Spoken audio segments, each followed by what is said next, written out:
Ya ulah belagu ka aing langganan meuli kadu sia. Aing sekali meuli kadu 4 juta, 5 juta, 10 juta. Oh. Bagikeun sekali-kali kadu teh. Ieu mah lain kadu di dieu. Lain kadu di dieu lain. Kadu Sumatera. Mas panas dibayar gocapan tadi. Angges 50. 60. Ah, teu meunang sia teh. Aya waktuna urang bager, aya waktuna urang koret. Aduh, kalian geus ya kadu ya. Itu bola, Bapak. Apaan geus kabehna sabaraha? 80. Itu 80, geus 80 geus. Ah, tah kadu tah nu hayang. Ah. Aduh. Tuh cek aing ge. Woi, ulah ulah. Aing ge hoyong ya.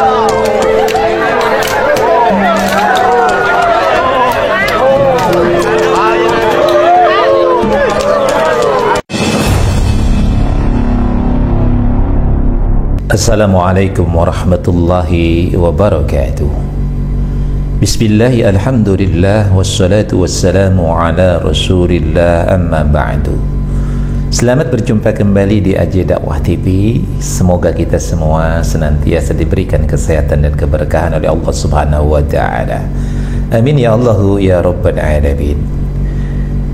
Di video kali ini kita akan membahas tentang Kang Deddy Mulyadi kembali, di mana Kang Deddy Mulyadi beliau hadir di acara penertiban bangunan-bangunan liar yang ada di wilayah Kabupaten Subang yang mereka berdiri di sepanjang jalan. Pemerintah Kabupaten Subang beserta dengan Gubernur Jawa Barat dengan Kang Deddy Mulyadi kemudian melaksanakan penertiban terhadap bangunan-bangunan liar. Rencananya bahwa bangunan-bangunan liar itu nanti kemudian akan dibangun ulang kembali, ditata kembali untuk dilihat lebih bagus, lebih tentu memiliki nilai estetika di dalamnya. Jadi rencana pembangunan itu bukan artinya membersihkan tanpa kemudian dibangun lagi, tetapi hal itu adalah merupakan untuk ditata ulang kembali agar bangunan-bangunan yang berada di pinggir jalan itu kemudian tampil bisa menjadi sebuah lahan untuk wisata, pemandangannya rapi, tidak kumuh, tidak kelihatan awut-awutan. Nah, inilah yang diinginkan oleh Kang Deddy Mulyadi, kemudian memerintahkan kepada Bupati Subang untuk melakukan penertiban. Ada hal yang menarik pada peristiwa penertiban itu, Gubernur langsung meninjau di mana para pedagang yang memang mereka masih aktif berjualan. Ada yang berjualan ganas atau nanas, ada yang berjualan duren, ada yang berjualan bermacam-macam aneka, termasuk rumah makan di dalamnya. Maka Kang Deddy Mulyadi kemudian ketika diminta bagaimana nasib para pedagang itu ke depannya dan bagaimana nasib daripada jualan yang mereka sedang jual sekarang, maka tanpa berpikir panjang Kang Deddy Mulyadi mengeluarkan kebijakan bahwa barang-barang dagang mereka itu akan dibeli seharga modalnya. Jadi kalau seandainya misalnya duren itu harganya 80 juta, maka modalnya itulah yang akan kemudian diganti oleh pihak pemerintah, terutama oleh pemerintah Kabupaten Subang yang akan disupport oleh Gubernur Jawa Barat Kang Deddy Mulyadi. Nah, semuanya akan didata dan akan diberikan ganti rugi. Nah, yang kemudiannya mereka kemudian tetap akan menempati tempat itu, tetapi tempat itu akan ditata ulang. Itu yang dilakukan oleh Kang Deddy Mulyadi, yang pelaksanaannya dilakukan oleh Bupati Subang, Bapak Reynaldi. Nah, untuk lengkapnya bagaimana Kang Deddy Mulyadi melakukan negosiasi, persuasi, pendekatan dengan masyarakat yang mereka ini terkena penertiban bangunannya, kita saksikan pada video berikut ini. Itu jalan, kan percontohan udah dibongkar sama Pak Gubernur. Nah, ini mau bongkar sendiri, gimana bisa enggak? Enggak, guru gancang. Ya paling Apa rek diganti bangunan lagi nu anyar nu halus. Ku Pemprov. Oh gitu. Oh. Pak, Bapak.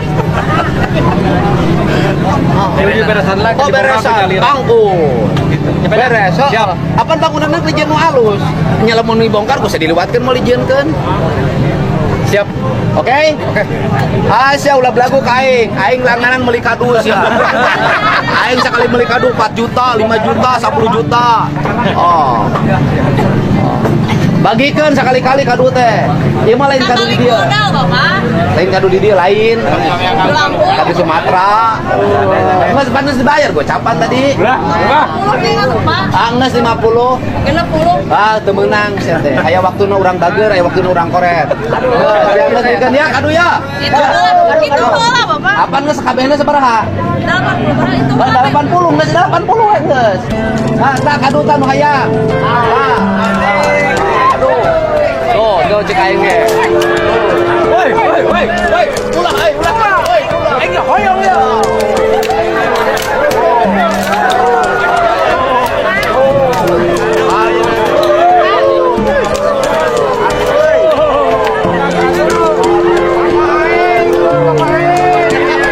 Kita bisa menyaksikan bagaimana pola pendekatan Kang Deddy Mulyadi kepada para pedagang yang menghuni bangunan-bangunan tersebut yang akan ditertibkan. Maka ketika para pedagang itu mendatangi Kang Deddy Mulyadi untuk mempertanyakan bagaimana nasib masa depan mereka dan juga bagaimana nasib jualan mereka, maka kemudian Kang Deddy Mulyadi tanpa pikir panjang mengeluarkan kebijakan bahwa akan mengganti daripada jualan-jualan yang mereka lakukan pada hari ini dan bahkan langsung membelinya dan membagikannya kepada masyarakat. Seperti terlihat dalam video tadi bagaimana duren yang dihargakan 80 juta kemudian setelah itu dibagikan kepada warga yang hadir di situ. Ada aparat juga ikut-ikutan ngambil duren, di situ ada Pak Polisi, Pak TNI dan lain sebagainya dan lain sebagainya. Jadi begitu gampang Kang Deddy Mulyadi untuk kemudian memberikan solusi kepada permasalahan sehingga semua merasa senang. Pedagang yang dibongkar bangunannya pun ikut senang karena selain mereka mendapatkan penggantian terhadap barang jualannya, barang dagangannya, juga selama 2 bulan mereka akan diberikan tunjangan dan setelah itu mereka akan diberikan atau akan kembali boleh berjualan di tempat yang mereka sekarang jualan, tetapi bangunannya ditata oleh pemerintah Kabupaten Subang. Nah, berdasarkan hal ini maka kita bisa mengambil pelajaran dari Kang Deddy Mulyadi. Yang pertama adalah bahwa pendekatan kepada masyarakat ini harus menggunakan pendekatan hati, pendekatan secara persuasif. Apa sih permasalahannya? Ada edukasi di dalamnya. Maka kemudian diberikan penjelasan kepada masyarakat bahwa mereka itu adalah melakukan tindakan pelanggaran karena misalnya mereka berdiri membangun di batas tanah pemerintah. Nah, kemudian ketika pemerintah memiliki program untuk menata karena dianggap bahwa umpamanya bangunan itu mengganggu tentang masalah sungai, maka diberikan penjelasan kepada masyarakatnya, ataupun misalnya akan diadakan penertiban karena bangunan-bangunan itu dianggap sudah tidak layak dan mengganggu daripada keindahan wilayah tersebut, maka diberikan penjelasan. Nah, inilah pentingnya pemerintah mengedukasi, bukan hanya melalui surat edaran sesungguhnya, tapi alangkah lebih baiknya memang seperti yang dilakukan oleh Kang Deddy Mulyadi. Jadi pejabatnya langsung turun memberikan edukasi, memberikan penjelasan kepada masyarakat tentang kebijakan yang diterapkan kepada masyarakat itu sendiri. Maka kita lihat bagaimana dengan pendekatan dari hati ke hati Kang Deddy mampu menyelesaikan masalah yang complicated.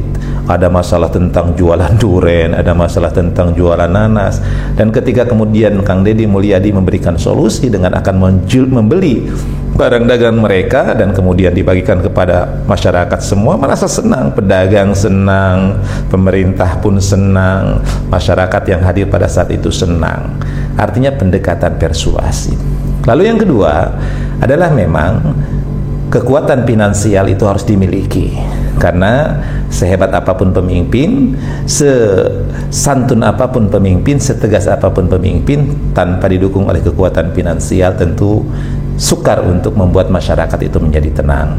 Nah, Kang Deddy Mulyadi adalah sebuah anugerah dari Allah Subhanahu wa taala untuk masyarakat Jawa Barat karena beliau ini memiliki sifat yang sangat dermawan. Beliau siap menggelontorkan harta pribadinya untuk demi kepentingan masyarakatnya. Dan alhamdulillah pemerintah pun dalam hal ini baik itu DPRD maupun kemudian APBD-nya cukup mendukung untuk apa yang dilakukan oleh Kang Deddy Mulyadi. Sehingga permasalahannya kan masalah finansial berkaitan dengan penggantian dan juga berkaitan dengan hal-hal lain yang membutuhkan dana dan anggaran kemudian dapat diselesaikan dengan baik. Nah ini, jadi memang kekuatan finansial itu menjadi senjata yang sangat ampuh bagi Kang Deddy Mulyadi untuk kemudian bisa menjadikan masyarakatnya patuh terhadap ketentuan dan peraturan yang dibuat oleh pemerintah. Ini yang harus dilakukan. Lalu yang ketiga adalah bagaimana ada kecerdasan. Jadi pemimpin itu memang harus cerdas. Pemimpin itu harus bisa memberikan solusi kepada permasalahan masyarakatnya. Kalau kita lihat bagi Kang Deddy Mulyadi tidak ada satu masalah yang tidak terselesaikan, tidak ada satu masalah yang tidak ada jalan keluarnya.